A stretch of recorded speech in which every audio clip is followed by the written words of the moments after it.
ಇನ್ನು ಇವತ್ತಿನ ದಿನದಲ್ಲಿ ವುಮೆನ್ ಓರಿಯೆಂಟೆಡ್ ಸಿನಿಮಾಗಳು ಬರ್ತಿಲ್ಲ. ಸೊ ಪುಟ್ಟಣ್ಣ ಕಣಗಾಲ್ ಆಗ್ಬೋದು, ಒಳ್ಳೊಳ್ಳೆ ನಿರ್ದೇಶಕರು ಇರೋಂಥ ಸಮಯದಲ್ಲಿ ಹೆಣ್ಮಕ್ಳಿಗೆ ಒಂದು ಸ್ಥಾನಮಾನ, ಸೊ ಹೆಣ್ಮಕ್ಳು ಸದಾ ನೆನಪಿಸ್ಕೊಳ್ಳೋವಂಥ ಆ ಒಂದು ಹೆಣ್ಣುಮಕ್ಕಳ ಕಷ್ಟಗಳಿಗೆ ಸ್ಪಂದಿಸುವಂಥ ವುಮೆನ್ ಓರಿಯೆಂಟೆಡ್ ಮೂವೀಸ್ ಬರ್ತಾ ಇತ್ತು ಅವತ್ತು. ಇತ್ತೀಚೆಗೆ ಇದು ಕಡಿಮೆ ಆಗ್ತಿದೆ. ಏನು ಹೇಳ್ತೀರಿ ಇದ್ರ ಬಗ್ಗೆ ತಾವು? ಅಯ್ಯೋ, ನಾವು ಮಾಡ್ತಿಲ್ಲ ಅನ್ಸುತ್ತೆ ಇವತ್ತಿನ ನಿರ್ದೇಶಕರು. ಪುಟ್ಟಣ್ಣ ಕಣಗಾಲ್ ಅವರ ಟೈಮಲ್ಲಿ ಯಾಕೆ ಹುಟ್ಟಲಿಲ್ಲ ಅನ್ಸುತ್ತೆ ನಿಜವಾಗ್ಲೂ. ಅವರೆಲ್ಲ ಏನ್ರಿ, ಅವ್ರು ಮಾಡಿರೋ ಸಿನಿಮಾ ಎಲ್ಲ ವುಮೆನ್ ಸೆಂಟ್ರಿಕೆ. ಪುಟ್ಟಣ್ಣ ಕಣಗಾಲ್ ಅವರೆಲ್ಲ ಎಲ್ಲರೂ ಎಷ್ಟು ಖುಷಿಯಾಗುತ್ತೆ ಅಂದರೆ, ಇಲ್ಲ ಅಂದರೂ ಕೂಡ ಕೆಲವೊಂದು ಡೈರೆಕ್ಟರ್ಗಳು ಈಗಲೂ ಹೆಣ್ಮಕ್ಳಿಗೆ ಅಚ್ಚುಕಟ್ಟಾಗಿ ಪಾತ್ರ ಕೊಟ್ಟು, ಯೋಗರಾಜ್ ಭಟ್ರು ಫಿಲಿಮಲ್ಲೂ ಯಾರು ಹೀರೋಯಿನ್ಗಳು ಹಿಂಗೆ ಬಂದು ಹಿಂಗೆ ಹೋಗಲ್ಲ. ಭಟ್ರು ಫಿಲಿಮಲ್ಲೂ ಕಾಣಿಸ್ಕೊಳ್ತಾರೆ, ಅವ್ರದ್ದು ಬೇರೆ ಥರ ಇರುತ್ತೆ. ಸೊ ಹಾಗೆ ಒಂದಷ್ಟು ಜನ ಇದ್ದಾರೆ. ಆದರೆ ವುಮೆನ್ ಓರಿಯೆಂಟೆಡ್ ಅನ್ನೋ ಕಾನ್ಸೆಪ್ಟನ್ನ ಡಿಲೀಟ್ ಮಾಡಿಬಿಟ್ಟಿದ್ದಾರೆ ಅನಿಸುತ್ತೆ ಕೆಲವೊಂದು ಕಡೆ. ಯಾಕೆ ನೋಡಲ್ವ ಜನ? ನಾವು ಹೆಂಗೆ ನೋಡ್ತೀವಿ, ಇಲ್ಲಿ ಹೆಣ್ಮಕ್ಳು ಕಾಸ್ಟ್ ಮಾಡಲ್ಲ, ಇಲ್ಲಿ ಹೇಳ್ತಾರೆ ನಮ್ಮಲ್ಲಿ ನಟಿ ಇಲ್ಲ ಅಂತ.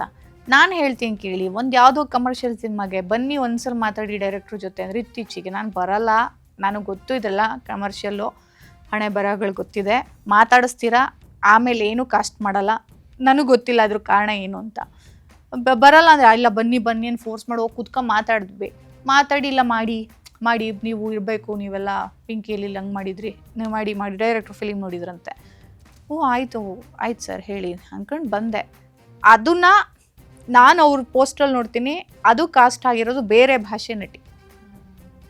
ಹೇಳ್ತಾರಷ್ಟೇ, ಇಲ್ಲಿ ಯಾರು ಕ್ಯಾರೆಕ್ಟರ್ಗಳಿಲ್ಲ, ಸಪೋರ್ಟಿಂಗ್ ಇಲ್ಲ, ಆ ಥರದ್ದು ಯಾರೂ ಇಲ್ಲ ಅಂತ. ತುಂಬ ಜನ ನಟಿಯರಿದ್ದಾರೆ ಇಲ್ಲಿ.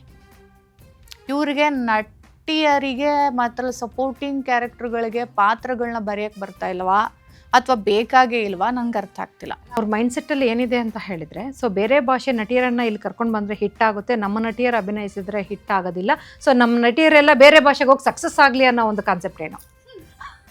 ಯಾಕಂದರೆ ಇವತ್ತು ನಮ್ಮಲ್ಲಿರ್ತಕ್ಕಂಥ ಎಷ್ಟು ಬ್ಯೂಟಿಫುಲ್ ಹೆಣ್ಮಕ್ಳು, ಸೊ ಒಳ್ಳೆ ಅಭಿನಯ ಮಾಡೋಂಥ ಹೆಣ್ಮಕ್ಳೆಲ್ಲ ಇವತ್ತು ಸೊ ತಮಿಳು, ತೆಲುಗು, ಮಲಯಾಳಮು, ಹಿಂದಿ ಇಲ್ಲಿ ಹೊಟ್ಟೋಗಿದ್ದಾರೆ.